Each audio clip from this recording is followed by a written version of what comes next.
Čau, já jsem Mára, vítám tě u nového videa a dneska si společně rozbalíme 14-palcový MacBook Pro M1.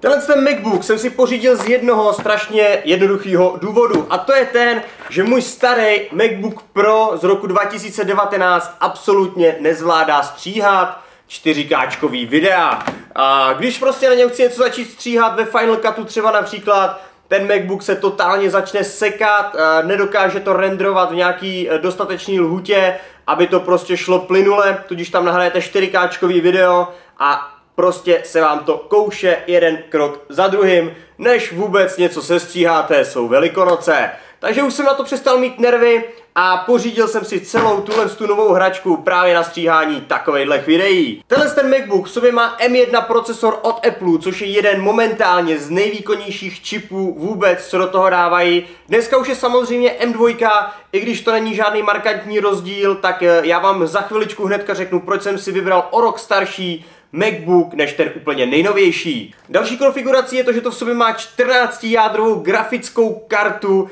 a 512 GB SSD disk. Já jsem tady v tom měl jenom 256 GB a musel jsem k tomu mít externí SSD, protože to absolutně nezvládalo tu velikost těch 4K videí, ve kterých se to točí, a nemělo to absolutně prostor na to tam něco přidávat dál. Tudíž jsem rád, že Apple šel do té vlastně úplně nejlevnější varianty, která je tohle, ale už v základu tam dává 512 GB SSD disk a nemáte tam nic míň, protože ty videa zaberou opravdu hodně. Abych tady o tom jenom nekecal, tak já si myslím, že stejně vy jako já se strašně těšíte, až tu krabici rozděláme, protože už ho tady mám celý den a celý den jsem na něj nešáhnul jenom proto, abych na to natočil video a těším se na to, jako malej kluk, vám můžu přiznat. Všechno jako většina zařízení od Apple choděj v téhle hnědý neoznačený krabici. Samozřejmě, když si koupíte iPhone, ta krabice je menší, ale jak je tomu dáno, musíte se nejdřív probagrovat základní neoznačenou krabicí.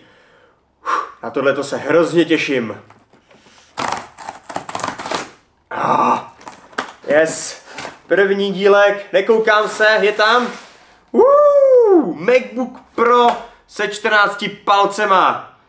Já doufám, že to nebude nějak extrémně velký, protože to furt někde nosím. Neměl jsem ho ještě vůbec v ruce, nebyl jsem se na něj podívat. Vzal jsem ho prostě rovnou z internetu. Dobrý, krásná hnědá krabice je k ničemu a tady už máme originální krabici pro MacBook Pro.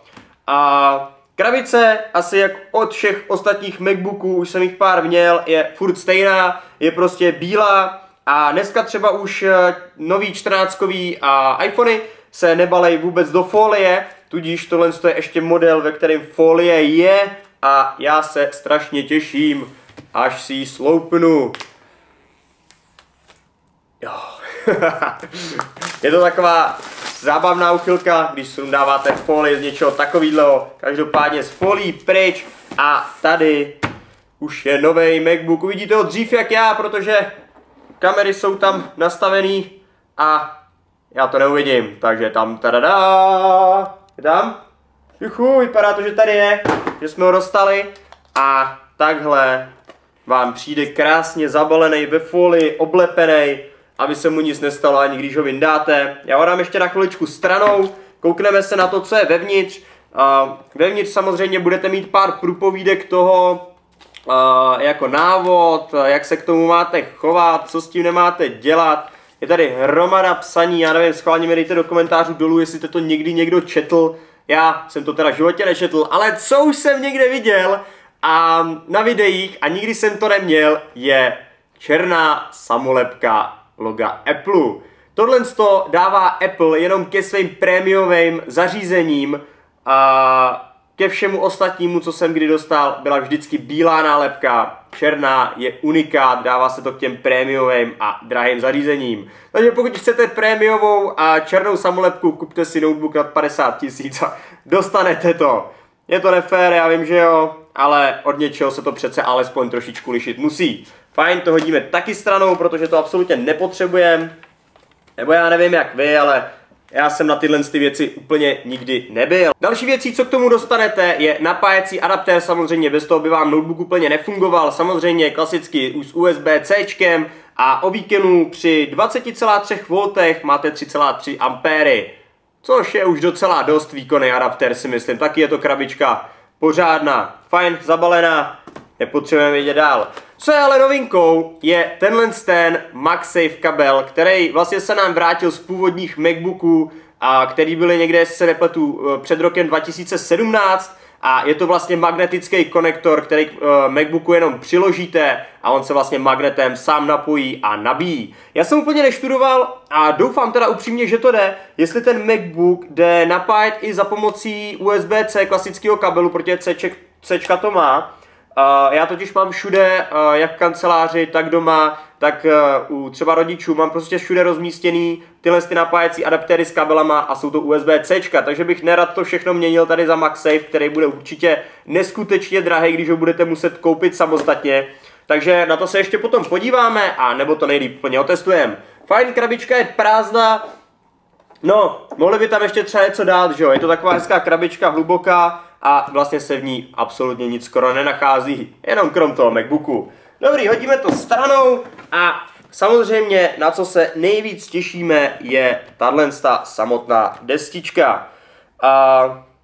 Je to zabalený asi tak, jako bych řekl, že minulý MacBook, já si úplně moc nespomínám, jak ten MacBook byl zabalený, samozřejmě vždycky byl obalený úplně, takže bych to úplně zedřel, chytnu to, další slupování, to už je teda vlastně tentokrát třetí a ukážeme si MacBook Pro. Tak. Tak, tohle,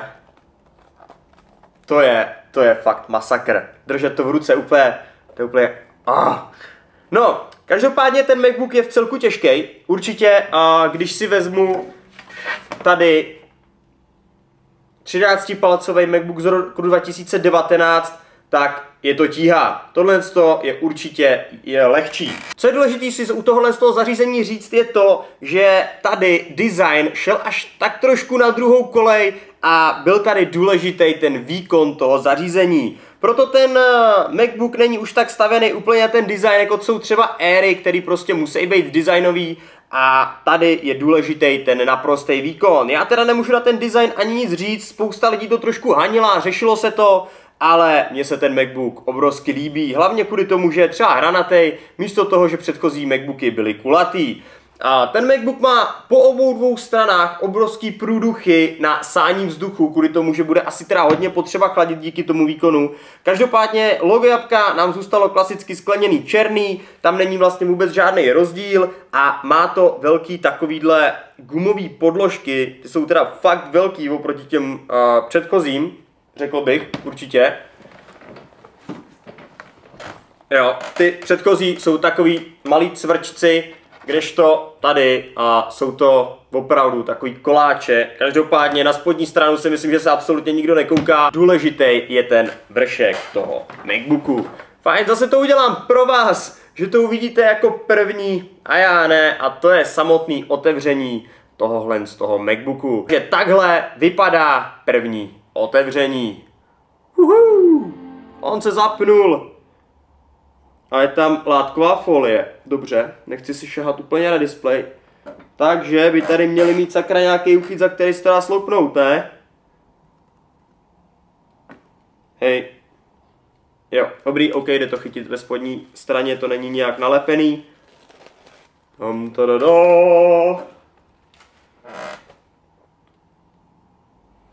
Krásně vás to rovnou zdraví. OK, takže já teď s nějakou dobu určitě budu bojovat s tím, že musím ten MacBook nastavit a pořádně si tam přehrát všechny svoje data. Každopádně v dalším dění a vás budu informovat dalším videem. Já vám moc krát děkuju, že jste se koukali na tohle video, aby vám další žádný už neuteklo. Nezapomeňte zanechat odběr, hoďte tam like a uvidíme se u dalšího videa. Moc krát vám děkuju za pozornost a ahoj.